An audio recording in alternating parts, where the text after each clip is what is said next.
अस्सलाम वालेकुम नाज़रीन, वज़ीर आला पंजाब का तर्जुमान आप सबकी जान शहबाज गिल आपकी खिदमत में हाजिर है।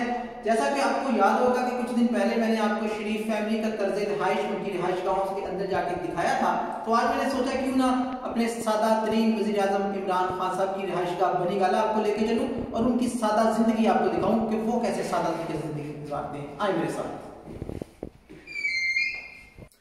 जी नाजरीन, हम इमरान खान साहब की रिहाइशगाह के अंदर पहुंच चुके हैं।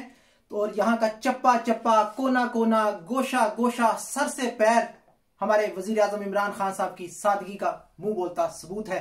और जैसे मेरा कैमरामैन आपको मेरे दाएं तरफ दिखा सके कि जैसे हमारे बाप दादा पहले जमानों में अपने बिजली पानी सुई गैस के बिल जमा करवाने के बाद ऐसे टांक दिया करते थे, तो इमरान खान की भी सादगी देखिए, उन्होंने ये बिल ऐसे टांक रखे हैं। तो ये उनकी सादगी का मुंह बोलता सबूत है।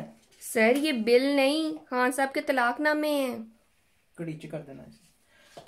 तो आइए नाजरीन आगे लिए चलते हैं।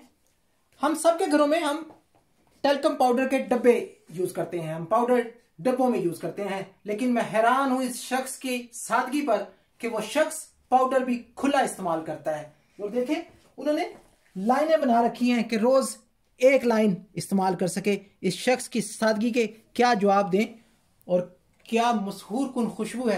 आफरीन सर ये वो वाला पाउडर। कड़ीच। तो नाज़रीन आगे चलते हैं। ये इमरान खान साहब का बेड है। जैसा कि खान साहब ने अपनी पहली तकरीर में फरमाया था कि इस मुल्क का वज़ीर आज़म बनना कोई फूलों की सेज नहीं, कांटों भरा कीलों भरा बिस्तर है। तो आप देख सकते हैं पूरे बेड पर कील और कांटे हर जगह बिखरे पड़े हैं। और ये देखें वाशल, ये देखें वाशल, और इस वाशल से मुझे खिराद याद आ गया। खिराद, तेरी सादगी पे मर ना जाऊं ए खिराद, कहां खान और कहां खिराद। अपने गिल को इजाजत दीजिए।